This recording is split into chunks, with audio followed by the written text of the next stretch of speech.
यात राज्याचे कौशल्य विकास मंत्री मंगलप्रभात लोढा आणि मनसे अध्यक्ष राज ठाकरे यांची भेट झाल्याची माहिती सूत्रांकडून मिळाली आहे। कबूतरखाना वादाच्या पार्श्वभूमीवर ही भेट झाल्याची माहिती मिळते।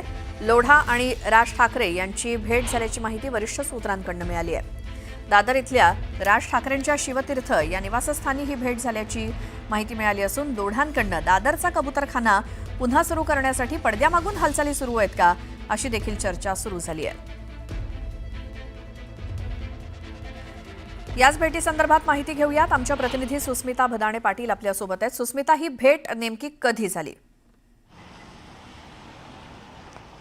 काल आपण जर बघितलं तर मंगलप्रभात लोढा यांनी राज ठाकरे यांची भेट घेतलेली होती आणि या भेटी दरम्यान मुंबईतील अनेक कबूतरखाने जे अनधिकृत पद्धतीने चालू आहेत अशा पद्धतीचा ठपका हायकोर्टाच्या आदेशानंतर या सगळ्या कबूतरखान्यांना बंद करण्यात आलं आणि हे कबूतरखाने पुन्हा एकदा सुरू करावेत यासाठी विविध स्तरातनं प्रयत्न जैन समुदायाकडून केले जात आहेत। अशीच एक बैठक काल जैन समुदायाची आणि मंगलप्रभात लोढा यांची पार पडली। त्या दरम्यान त्यांनी म्हटलेलं होतं की मुंबईतील विविध वॉर्ड्समध्ये आपण एक अधिकृत असा मुंबई महानगरपालिकेकडून चालवण्यात येईल अशा पद्धतीचा कबूतरखाना सुरू करावा। परंतु आता आपण बघतोय की राज ठाकरे यांची सुद्धा भेट या संपूर्ण मुद्द्यामध्ये मंगलप्रभात लोढा यांनी घेतलेली आहे। कोर्टाचा आदेश एकीकडे आहे, दुसरीकडे सामाजिक भावना आहेत, तर तिसरीकडे राजकीय वलय सुद्धा या कबूतरांच्या विषयाला प्राप्त झालेला आपल्याला पाहायला मिळते।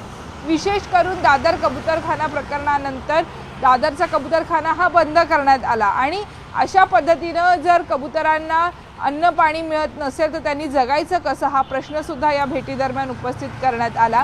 गेल्या काही दिवसांमध्ये बोरिवलीतील काही भागांमध्ये ज्या ठिकाणी मानवी वस्ती कमी आहे अशा ठिकाणी सुद्धा मंगलप्रभात लोढा यांनी उपनगरातील पालकमंत्री म्हणून जी जबाबदारी सांभाळलेली होती त्यामध्ये त्यांनी म्हटलेलं होतं की असे अनधिकृत पद्धतीने कबूतरखाने चालू ठेवण्याऐवजी निर्मनुष्य ठिकाणी हे कबूतरखाने चालू करण्यात यावे आणि त्याच अनुषंगानं या भेटीगाठी होत असल्याचं आपल्याला पाहायला मिळते।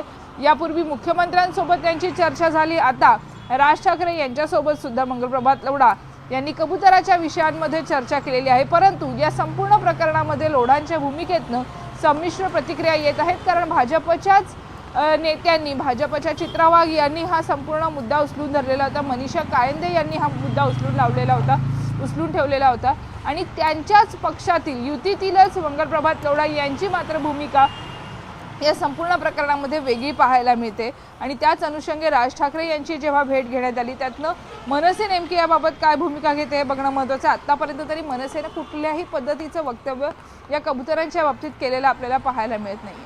बिलकुल सुस्मिता, या सगळ्या माहितीसाठी धन्यवाद।